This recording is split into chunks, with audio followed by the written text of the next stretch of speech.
Good morning, Ohayo gozaimasu! Today is Saturday. Maglalakad po kami galing sa condo. Mula sa condo, sobrang lapit lang yung may cherry blossom dito. So, kami ni Kosi, naglalakad lang kami. Gusto niyang sumama sa akin. Si Nene naman at si Daddy ay nasa sasakyan. So, nauna na sila. Iniwan na nila kami kasi gusto ko ngang maglakad kasi exercise ko na rin. Sobrang ganda ng view dito, guys. This is my favorite spot. Ma-overlook mo yung beach. Tapos yung taas nito, pag karating namin doon sa tuktok, mayroon ng mga cherry blossoms. These are the early cherry blossom. Sobrang aga nito, nauuna sila. So may maagang cherry blossom, guys, na iba naman yung klase niya na cherry tree. So ito kami ngayon dito sa Katsura kasi malapit to sa condo, guys. Lagi kaming pumupunta dito nga pag ganitong nagbo-bloom sila. Hindi pa talaga siya fully bloom pero mayroon na siya, guys, nagsisimula na, oh. Ayan, kaya madami na ring tao kasi sobrang ganda na niya. Madaming mga photographer, mga professional na kumukuha na rin ng mga pictures dito sa cherry blossom dito sa Katsura. Kaya ayan, ini-enjoy na rin namin yung panunood. Flower viewing, cherry blossom viewing. Tapos mayroon pa siyang ganyan na parang aakyat ka sa taas at makikita mo talaga buong sakura, buong cherry at ang dagat. So nasa tabi po siya at tatuktok ng dagat kaya ang ganda-ganda talaga ng view dito at ang sarap ng simoy ng hangin. Super fresh! Makaka-relate talaga ang mga nature lovers na katulad namin kasi pag mga ganitong mga lugar, ito yung mga paborito namin. Ito yung mga stress reliever ko na mga lugar na makikita mo yung nature, yung dagat, yung sky, blue sky, magagandang clouds, and then flowers. O diba, sobrang kumpleto. Super package na to.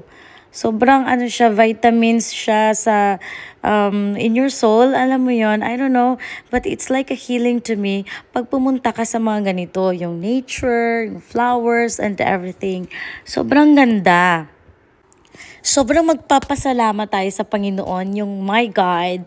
Thank you talaga sa sobrang ganda ng panahon para magkaroon kami ng opportunity na ma-enjoy ang view dito at ang cherry. Kasama ko pang aking mga loved ones. Ayan. Bukod sa na-exercise na kami, syempre, nakaka-breath pa kami ng fresh air. Sobrang magandang blessing ito. Tingnan mo naman yung good boy natin, no? Nag-show siya ng respect doon. Nag-ano siya sa, ano ba yung nandun? I don't know kung Uhaka ba yun or gods or Buddha ba yun doon? I don't know. Pero nagbawbaw siya kasi mayroong mga flowers and offering. So siguro, yun nga, pwede kang mag-unigay. Nasa sayo naman yan. Everywhere. You can pray anywhere and everywhere. Spirit kasi yan. Your faith is what you believe. If you believe on something, it will happen kasi you believe. Ganun lang yon. So, pinaka-importante, naging grateful ka, show respect, ganun. Yan ang pinaka-importante. At ito nga, at mayroon pang nagsichigusang dito na photoshoot. Ayan. So, maganda yung lugar. Kung may time kayong mapunta ng Katsura, ma-google nyo siya kasi yumi siya dito na early cherry blossom nga siya. Ayan mo, ang ganda. Ang ganda talaga ng cherry. So, ayan at pababa na si Kosi at babalik na kami sa condo at mag-o-ofuro kami at mag-gym at mag-ofuro. Onsen. At sabi pala ni Pangga, after dito, mayroon pang Hinamatsuri yata. Basta may festival doon, pupunta din kami after this. Kasi medyo gutom-gutom na para medyo may makakain-kain kami doon sa festival. Kaya samahan nyo kami at pupunta tayo sa festival. Meron na rin mga sakura daw doon, kaya marami na ding tao doon. At nandito na nga tayo sa ibang lugar, ibang spot. Dito ang may event, may pa-festival dito at mayroong mga food cart dito. Kaya, let's go, guys! Ayan, oh, may sakura na talaga din dito. Ang super ganda talaga. Binaba na nga kami ni Daddy dito at umalis po siya dahil susunduin niya po sila Mama. Dahil malapit lang po dito sila Mama para din sila Mama maka-refresh, makalakad-lakad at pasyal dito sa event. Sobrang dami ng tao dito sa event pero hindi mahaba ang pila ng mga kainan kaya sobrang nakakain kami ng tama sa mga gusto namin. Walang masyadong mahabang pila. Kasi before, last year, sobrang haba ng pila kaya nag-give up kami minsan sa mga gusto naming kainan kasi sobrang haba ng pila. Wala kaming patient kaya ayon. But today, napaaga kami kaya wala pang masyadong pila. Para din siyang fiesta sa atin sa Pilipinas. Kaya may event dito na parang fiesta. Fiesta siya, Hinamatsuri, about sa mga dolls yata. I don't know kung Hinamatsuri or ano. Basta mga dolls pambabae.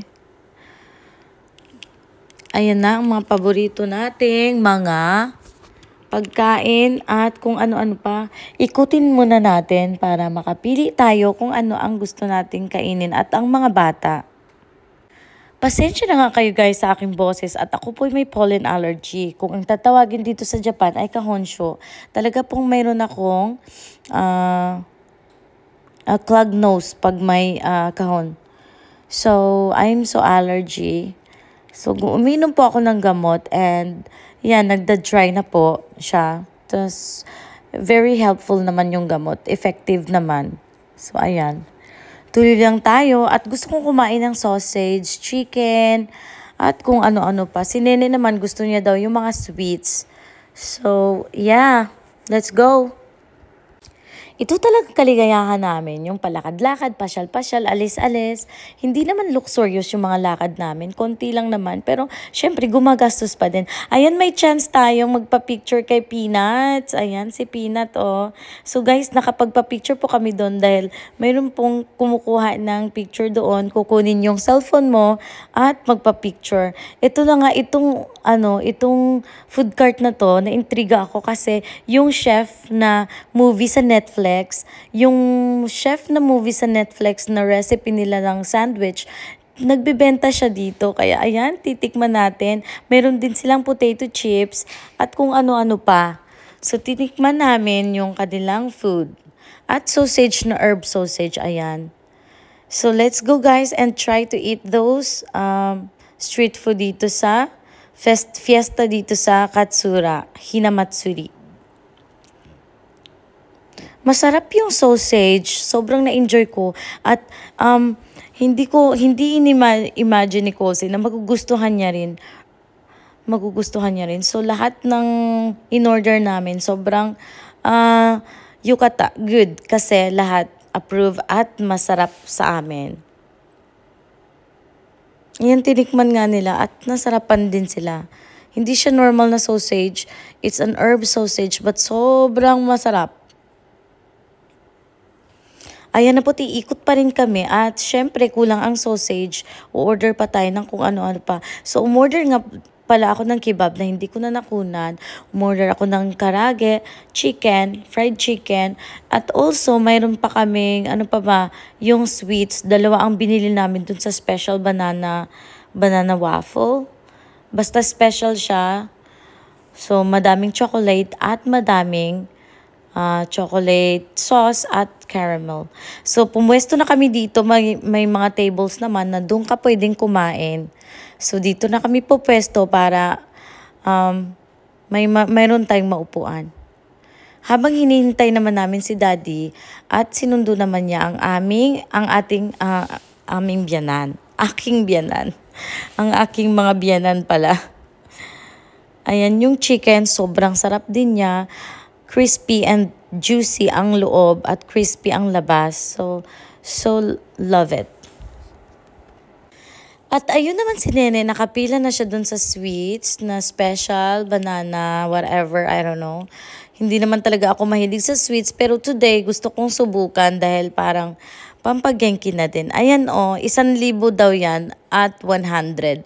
Mag-plus ka kasi ng 100 pag gusto mo magpa-plus ng more chocolate. Ayan, yung chocolate na liquid. Ayan, oh. Wow, special. At nainggit si Kose, kaya gusto ko rin itry. Kaya bumili din ako niyan. Sinubukan naman ako ni Nene para matry namin kung masarap bago kami bibili kung magustuhan namin. So si Kosei din, nag-try na rin at yun nga, nagustuhan naman namin. Kaya nakapag-decide ako na bumili na rin ng para kay Kosei at sa akin. Matagal nga hindi dumating si Pangga. Medyo natagalan. Siguro nagbibihis pa yung mga matatanda. So, hindi ko na yata nakunan yung pagdating nila mama. Pero may mga photos kami. Picture-picture lang. So, ayoko kasing i-expose sa video ko ang aking mga biyanan kasi ayoko naman na baka naman ma-bother ko sila, di ba?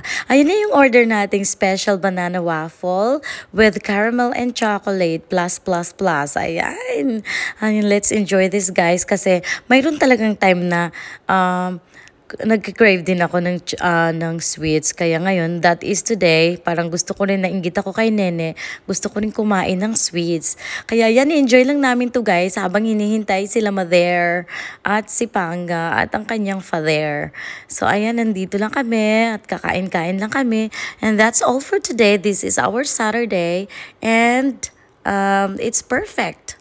Thank you. Thank you, universe. Thank you, God. It's a perfect day. We should be grateful all the time sa mga pagkakataon na ganito na nai-enjoy mo ang araw kasama ang iyong pamilya, na wala kayong mga sakit-sakit, at nakain nyo ang gusto nyo at na-enjoy nyo talaga ang surroundings.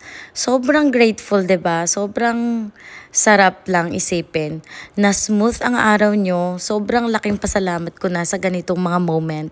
So ayun nga, may nakita akong kapangalan ko na food cart, Venus. Para maganda rin palang pang-business yung pangalan ko kasi yung food cart nila, Venus. Gusto kong tanungin kung bakit Venus, Kitchen Venus, no? Ayan oh. If you're watching this right now, until here guys, thank you for watching. And then, pa-support naman, please like, comment, and share. Bye!